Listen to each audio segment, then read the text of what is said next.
cardinal Roustiat.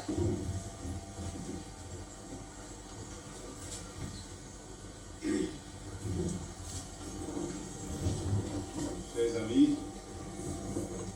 spécialement monsieur le député, M. Marie Capassat et M. Yves David. Yves David.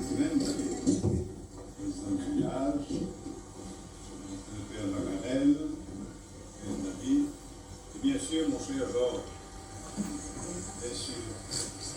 Alors, en me demandant de prendre la parole, sa nièce m'a demandé de dire quelques mots sur les circonstances dans lesquelles j'ai connu Georges. Alors, je venais d'arriver à l'île Maurice comme prêtre, c'était en 1973, et assez tôt, après cela, Monseigneur Margeau nous avait demandé, à Monseigneur Vier et moi-même, d'animer un foyer à Vacois, qui s'appelle le foyer Monseigneur Murphy, où les jeunes qui avaient cette idée, encore peut-être un peu vague, mais un projet de devenir prêtre, de venir, on appelle ça des groupes de recherche, de chercher spirituellement si c'est vraiment ça à quoi ils étaient appelés ou non. Et de choisir aussi si vous voulez être jésuite, spirituel, séculier. Alors Georges a fait partie parmi les premiers groupes, et alors il travaillait, comme on a dit, à Port-Louis, dans la fonction publique, comme tous les autres garçons, il travaillait, il venait là, les après-midi, il arrivait à 4h30, 5h, et là il y avait quelques sessions.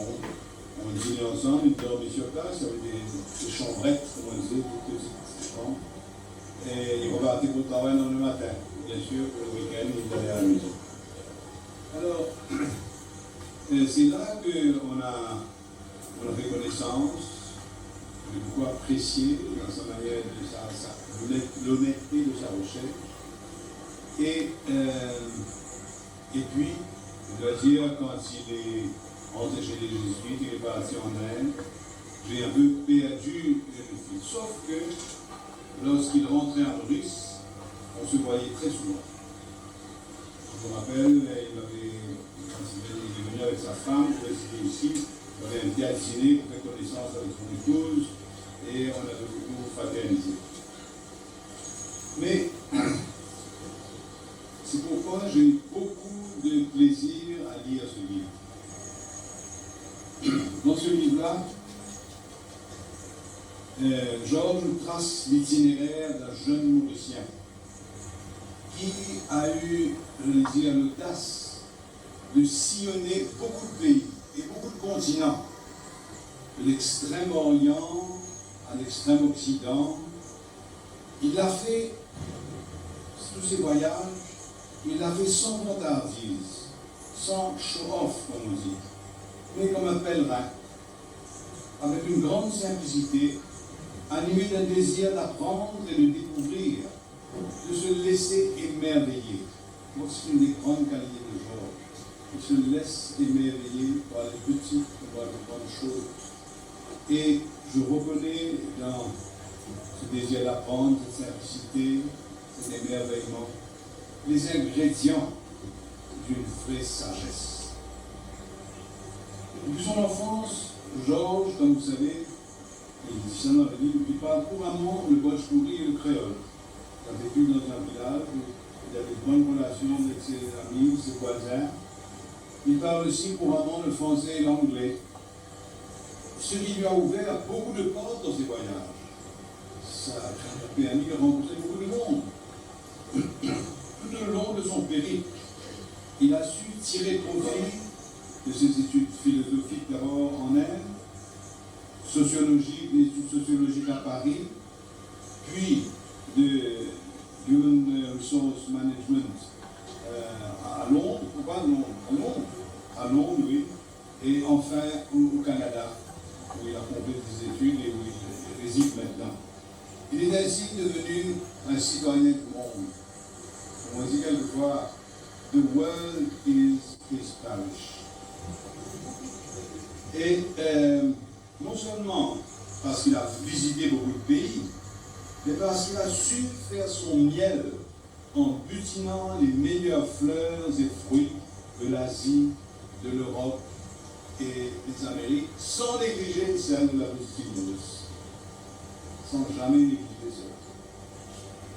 Ce n'est pas étonnant qu'il ait épousé une jeune indienne de Goa. Donc ça ne m'étonne pas. Parce qu'il avait cette simplicité de relation, cette manière de rentrer en relation vraie, simple. Et elle s'appelait Shamila, comme vous avez vu dans le livre. Et que lui et son épouse, elle a frappé aussi en disant, lui et son épouse se sont retrouvés à l'aise et partie prenante au sein de leurs familles respectives, Georges à Goa et Shamila ici à Brandebourg. C'est extraordinaire de voir ça. Comment ils sont avec une grande simplicité et une grande authenticité. C'est beau de voir ce que peut donner comme fruit cet accueil mutuel simple, sans préjugés, un accueil avec le cœur sur la main, en personnes de culture apparemment très différentes, mais qui se rejoignent parce qu'ils partagent ce qu'il y a de plus noble dans l'humanité. Cet itinéraire, ce pèlerinage de Georges nous a fait l'amitié de nous partager dans son livre. Vous allez voir le récit de son pèlerinage. C'est aussi l'itinéraire d'un croyant en Jésus-Christ. Un pèlerin qui se laisse guider par celui en qui il a mis sa foi. Un pèlerin en quête perpétuelle d'une vérité toujours plus profonde. Et ça, quand j'ai vu cette veine qui traverse tout le livre, ça m'a beaucoup fait plaisir, ça m'a beaucoup réjoui. Parce que je me suis souvenu que quand j'entre dans les groupes de jeunes avec moi, vous voyez me faire parfois dans les années 70, je disais à ces jeunes, vous êtes là pour voir si vous allez vous faire prêtre ou non. Et si oui, faire prêtre, vous allez choisir quel genre de prêtre vous voulez. Je leur disais, écoutez-moi bien. Vous ne choisissez pas si vous avez une vocation ou non. Parce que vous avez tous la vocation de suivre le Christ. Il y a plusieurs manières de suivre. Comme prêtre, comme religieux, mais comme laïc. Ça aussi, c'est une vocation. Et je vois cela émerger petit à petit, de plus en plus profondément dans son itinéraire. Georges a suivi le Christ et devenu un apôtre laïc. Alors, j'ai écrit moi-même, avec témoin, c'est combien, à partir de cette première recherche à Maurice, il part en Inde chez les jésuites, son noviciat, etc., des études, et il chemine plusieurs années. Mais même après qu'il ait quitté les jésuites, il a continué à chercher ce Jésus qui le fascinait toujours et qui voulait suivre et découvrir toujours davantage. Il a quitté les jésuites, mais il le dit quelque part, il est resté un grand disciple de Saint Ignace, le fondateur des jésuites, et de sa méthode de discernement dans la vie. Comment prendre de bonnes décisions. Chacune des étapes de son grand périple à travers le monde, que ce soit en Inde, à Paris, de retour à Maurice, puis en Angleterre et enfin à Vancouver, chaque étape a aussi été une étape de son chemin de foi. Une foi qui a mûri, autant à travers ses épreuves, parce qu'il y en a eu, qu'à travers les grandes joies de sa vie. Et c'est le témoignage d'une foi simple, ouverte, sans complexe, une foi joyeuse, accueillante, sans cesse émerveillée. La foi de l'homme simple et bon que Georges est devenu. Saint du frère que tu es pour nous tous. Merci Georges.